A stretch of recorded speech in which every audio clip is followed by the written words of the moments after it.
Guys, I love horror movies. I've probably watched every horror movie you could possibly think of. I don't think there's any horror movie that I haven't watched. And if there is, please let me know because I will watch it. With that being said, I went to see Weapons. Did this movie live up to my expectations?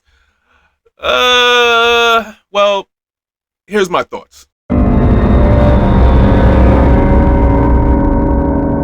Zach Cregger, the director of Barbarians, is back with a new story in Weapons. Now, if you've seen the trailer, you know a little bit about this movie, but you don't know the full story. And trust me, there is a story here. Now, the trailer doesn't give you much about this movie, and I love that. You know, I love when a trailer just doesn't give you too much. It tells you what you need to know. There's this town, and in the town, there's a school, and some kids within this one class run out of their houses at the same time at one point during the night, and they never return. Now, the town is plagued with confusion because everybody basically wants to know, why did their kids not return and they're all in this one classroom? Why this one classroom? Julia Gardner plays Justine Gandy. She's a school teacher that comes to class one morning and finds that none of her students made it to class. I mean, you would think that all the students just decided to play hooky one day, but that's not really what happened here. We also have Benedict Wong in this movie, the Sorcerer Supreme himself. I mean, I was very interested to see him in a movie that didn't involve Marvel.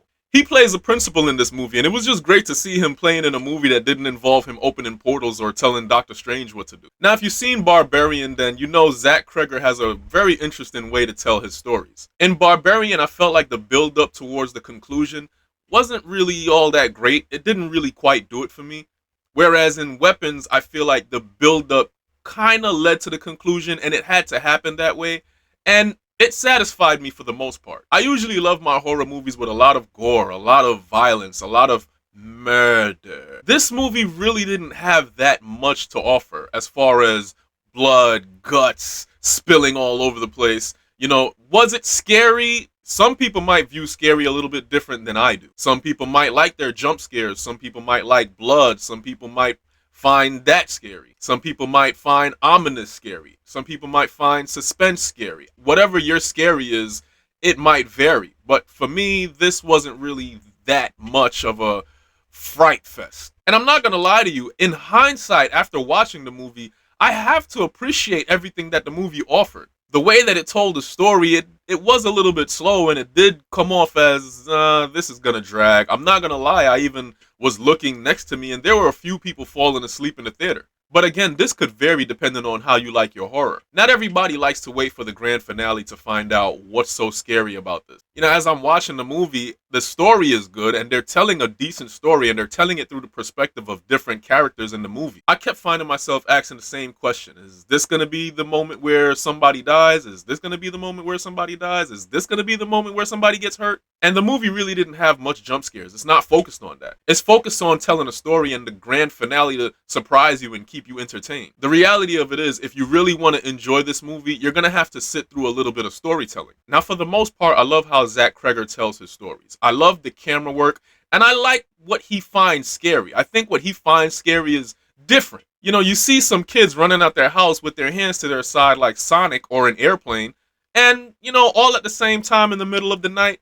That's a little creepy. There's the word I think I'm looking for. It's more creepy. You know, the whole town is blaming Justine, saying that it's her fault. She's doing something. She's a witch. She's done something to the kids. They're all blaming her. Now, Justine isn't convinced that something weird isn't going on. She's doing her own investigation, trying to find out exactly what's happened to all these children, because she loves these kids. She loves being a teacher. She wouldn't do anything to hurt them, so she wants to know what exactly is going on. I feel like this movie could have had less, and it probably would have impacted more. I feel like some of the characters in the story probably didn't need to happen. I mean, and it probably would have ended up in the same result anyway. There's this one particular character in the story. He's just going around town robbing things, taking things out of cars, taking things out of houses, and he's just trying to find his next sale. He's trying to make a sale off these things because he's just trying to make a little money. So he's just taking things and he's just snatching things and he's just trying to sell it and pawn it to make some money. And I'm just like, this is an uninteresting character. I don't even see what the purpose of him is in the movie. To be honest with you, I would have loved to see more parents in town get involved. There was really only one parent throughout the whole movie that was really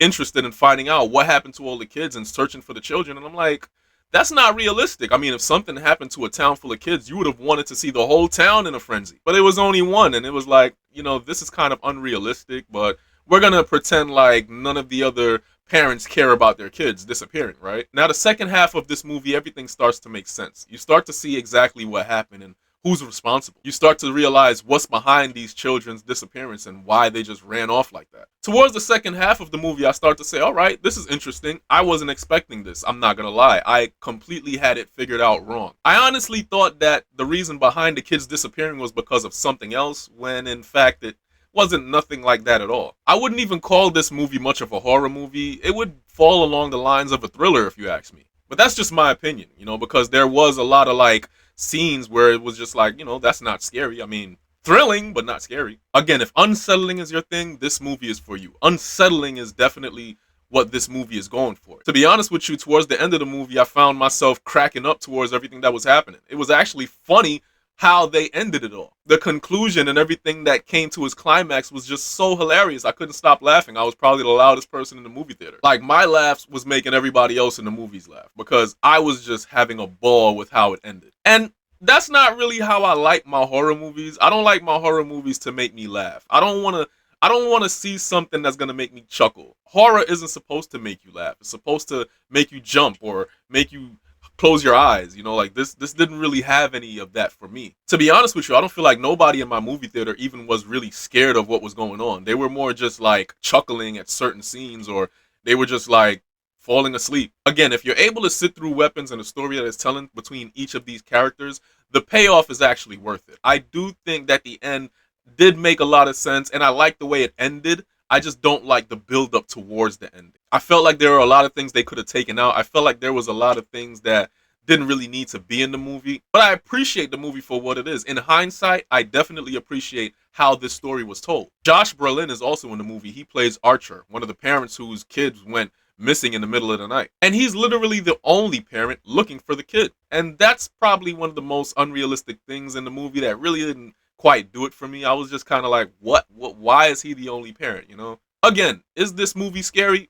It depends how you classify your scares. How do you like your scares? But if you're able, again, to sit through the entirety of it, then you'll appreciate the ending. I will say for the most part, I enjoyed it, and I would watch it again if it came out on streaming. Is it a good movie to watch in theaters? I mean, yeah, just make sure you get some sleep beforehand. If the middle of the movie you decide to get up and go grab a popcorn or a bite to eat, you can do so and you probably wouldn't even really miss anything. Most of the interesting scenes happen towards the end of the movie, and this is where the movie really kicks off. Weapons is over 2 hours long, and within the first hour, you're really just sitting there waiting for something to happen. If I have to give Weapons a score, I would give it around a 6. Again, I love the way Zach Cregger tells his stories. I just wish that it would have been a little bit more scary for me. It really didn't do that. It was more just like hilarious towards the end. The payoff by the end of the movie, I left the movie theater, I was just smiling the way it ended. I was happy the way it ended, and it was just funny to me. And again, that's just not how I like my horrors. It kind of plays off like a Paranormal Activity movie where you're kind of just waiting for one ghost to show up and drag somebody off the bed. And if you like those kind of movies, I think you'll like this movie too. I would actually like to see a sequel to this movie because the way it ended actually has more room to tell more story. But that's just me. Anyway, did you see Weapons? What did you think about it? Let me know in the comments. Till next time, thank you guys for watching. I'm out.